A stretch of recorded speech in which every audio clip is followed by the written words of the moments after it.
Mesdames, Messieurs, chers collègues syndicalistes en général et du secteur du BTP en particulier, chers journalistes, en ma qualité de secrétaire général du syndicat national des travailleurs de la construction, d'ordre et pour compte de l'ensemble des travailleurs du secteur de la construction, il me revient l'honneur et le privilège de vous faire part de nos sérieuses préoccupations, inquiétudes relatives aux difficultés affectant la santé financière de nos entreprises du fait des effets dérivants découlant des arriérés de paiement de l'État du Sénégal évalués à plusieurs centaines de milliards. Assurément, l'heure est grave, très grave même, puisqu'il ne s'agit ni plus ni moins de la pérennité de nos entreprises pour lesquelles nos valeureux travailleurs ont bravé le soleil. La chaleur, la poussière et les intempéries, sans occulter ceux qui ont eu la lourde tâche de travailler la nuit. En effet, il résulte de l'état des créances de nos entreprises affiliées, des arriérés de paiement d'environ plus de 200 milliards, rien que pour les grandes entreprises que sont CDE, CSE et FAS Sénégal, compte non tenu des multiples PME et PMI. À titre illustratif, la dette relative au projet du TR dans sa phase 1 et 2 s'élève environ à plus de 80 millions de francs CFA.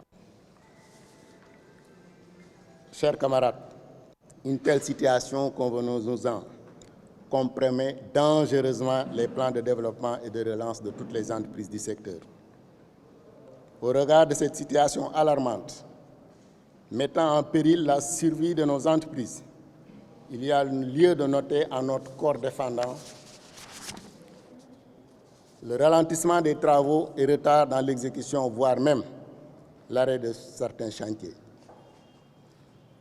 la suspension des contrats de sous-traitance ainsi que d'autres prestations et la fermeture programmée de certaines sociétés du secteur telles que les PMI, PMI qui ont eu des créances élevées auprès des majors du BTP.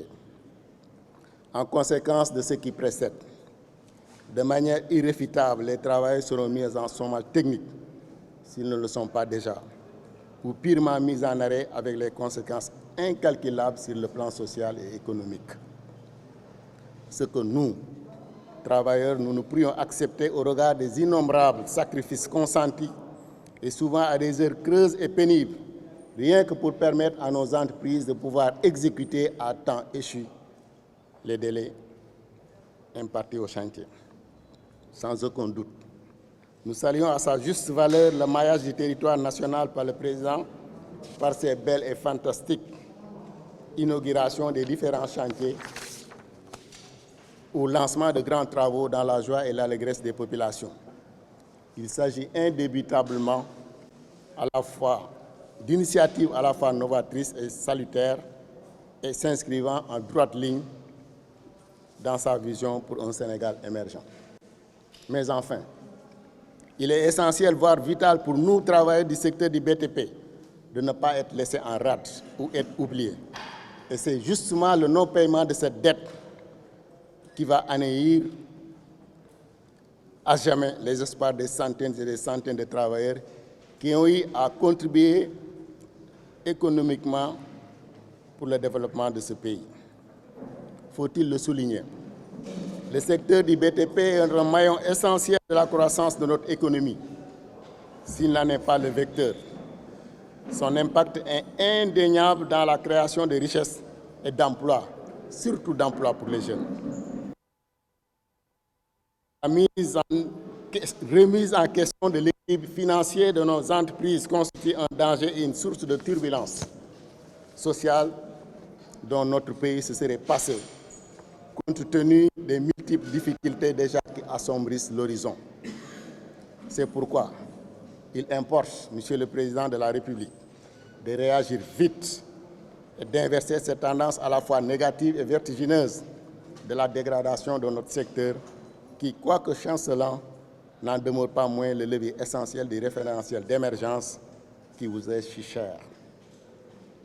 Permettez-nous, Monsieur le Président de la République, de vous rappeler les promesses faites par le Premier ministre lors des assises du CNP de régler la situation de la dette intérieure.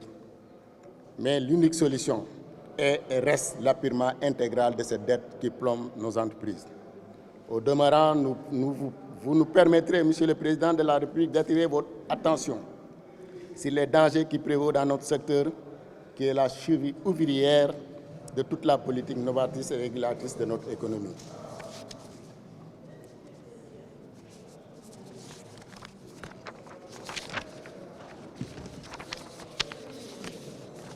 Aussi, souhaiterons-nous votre implication personnelle afin de trouver dans les délais les meilleures des solutions idoines aux difficultés récurrentes que traverse le secteur du BTP.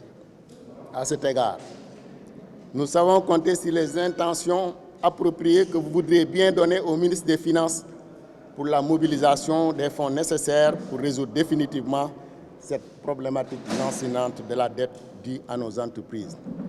Monsieur le Président de la République, vous avez souvent l'habitude de prononcer « je vais demander au ministre de mobiliser les fonds ».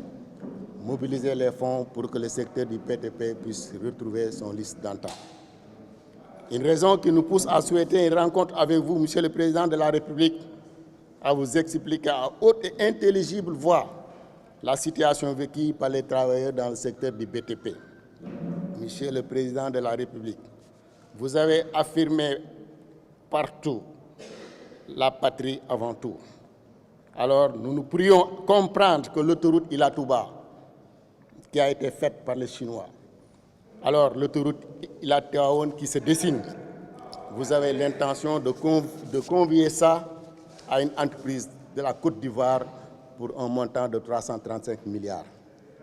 Au moment où nos entreprises nationales qui vous ont accompagné et qui souffrent actuellement à cause de cette dette sont laissées en rade, cela nous semble inadmissible. À la limite, c'est tuer le secteur du BTP et affaiblir l'économie nationale. Alors, de vive voix, nous en appelons aux assises de notre secteur avec toutes les parties prenantes pour parler de santé et sécurité au travail, du respect des droits des travailleurs, du respect des normes nationales et internationales qui sont bafouées par plusieurs entreprises étrangères, dont les Chinois, qui font la pluie et le beau temps aux grandes dames des travailleurs.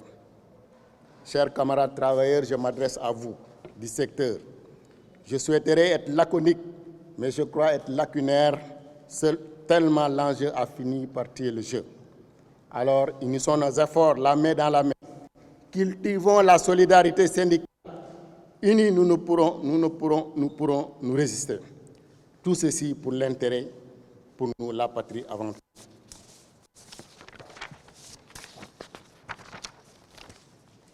Raison pour laquelle, chers camarades travailleurs du secteur, je lance un appel solennel à tous les corps de métier qui sont dans le secteur du BTP, des maçons aux mouleurs, des ferrailleurs aux plombiers, des électriciens aux ingénieurs qui sont dans les chantiers, partout, de se mobiliser et d'aller s'inscrire sur les listes électorales pour ceux qui ne l'ont pas encore déjà fait. Ce pays ne peut pas être fait sans nous et nous devons prendre nos responsabilités et l'assumer. Lech Walesa l'a réussi en Pologne en accédant au pouvoir grâce à son organisation syndicale. Lula l'a réussi au Brésil. Ce n'est pas impossible, il faut y croire. Et un combat est perdu d'avance lorsqu'on a peur de l'adversaire. Unis, nous allons prendre nos responsabilités pour participer au développement et aux décisions qui seront prises dans ce pays. Je vous remercie, chers travailleurs.